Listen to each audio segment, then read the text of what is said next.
Scanners have picked up resonant masses containing rare biosigns in the area. Find them, dig them out, and send them back to base.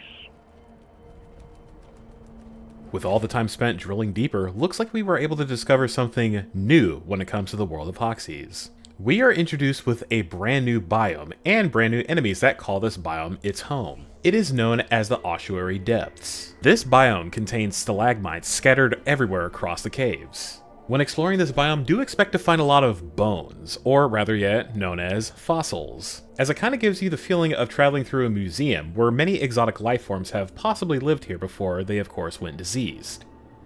Ladies and gentlemen, dwarves of all ages, welcome to Season 6 of Deep Rock Galactic, Relics of Hoxies.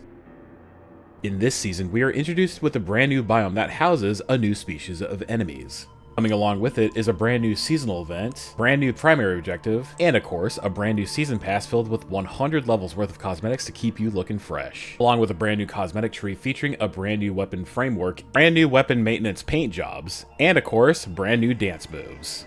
Just make sure you don't tell management about this.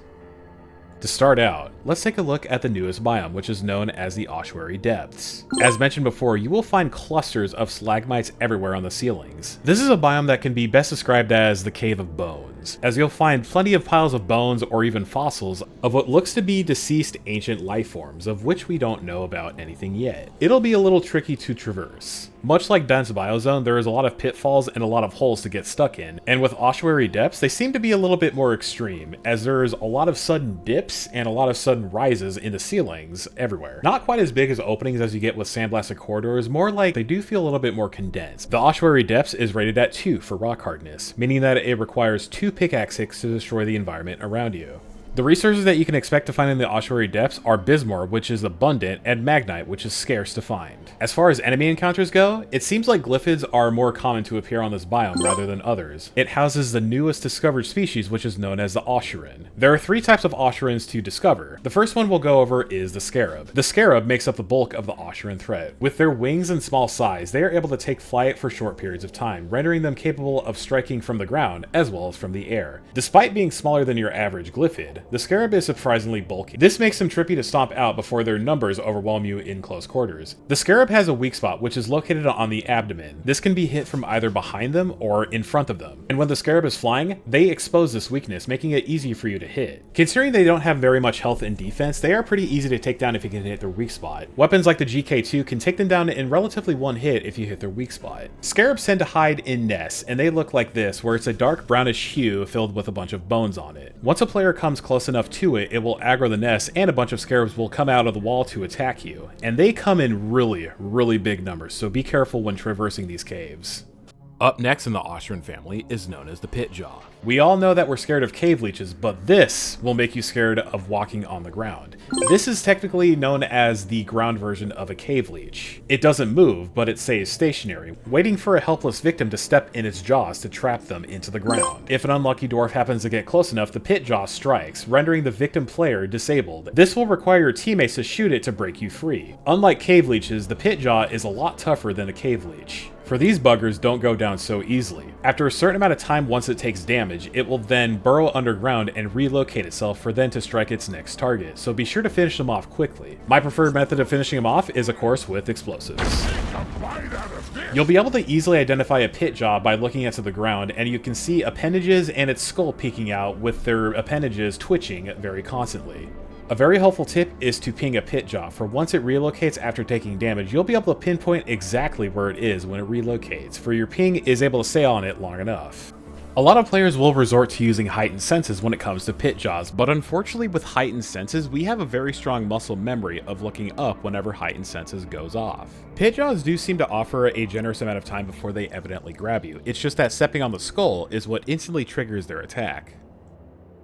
And finally, the third newest addition when it comes to the Osurans is known as the Bone Collector. The Bone Collector is not considered to be an enemy, for when you ping a Bone Collector, instead of marking it in a red outline, it instead marks it in a blue outline, meaning that when you're solo, Bosco will of course not engage the Bone Collector.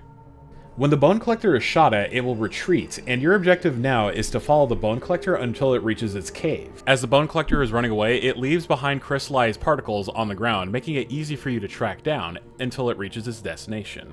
Once it reaches its destination, it'll create a dirt path for you to dig through. Once you get yourself through the dirt path, you will then come across bright colored crystals known as osseum. Collecting these will grant you bonus scripts throughout your season pass, and will of course grant you an XP bonus when it comes to progressing your season pass. But do be ready for a fight, for these caves are filled with scarab nests ready to attack you at every footstep.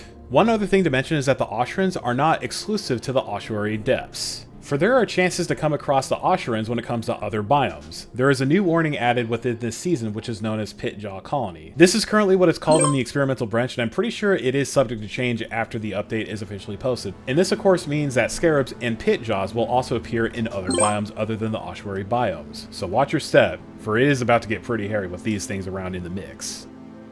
Now that we have been properly introduced to the brand new enemies, let's go ahead and take a look at the brand new primary objective, which is known as Heavy Extraction. This is a primary objective that can appear in any biome. Your objective is to locate the resonant masses, excavate them, and then attach lift rockets onto them to create a laser show to extract them into orbit. Resonant masses are relatively simple to find. All you need to do is look for a bright orange bulge coming out from the ground.